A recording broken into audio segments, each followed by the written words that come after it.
Welcome to Kenton Teaches. Enjoy the video. You start by opening the workbook and going straight to the sheet that contains the colored cells. Enable filters if they are not already active by selecting the header row and choosing Filter.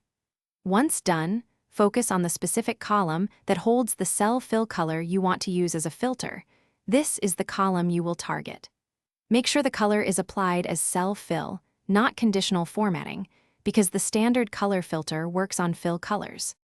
You now click the Filter drop-down arrow in the column header and hover to filter by color. Select the fill color you want to isolate. Excel will instantly hide rows that don't match. If you have multiple similar shades, make sure you pick the exact fill swatch used.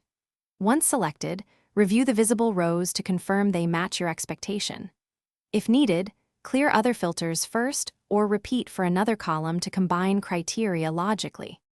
To finish, you can copy, export, or review the filtered subset. When done, click Clear Filter on that column to restore all rows.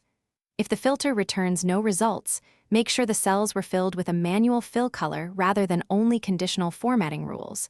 Conditional formatting may require filtering by rules instead.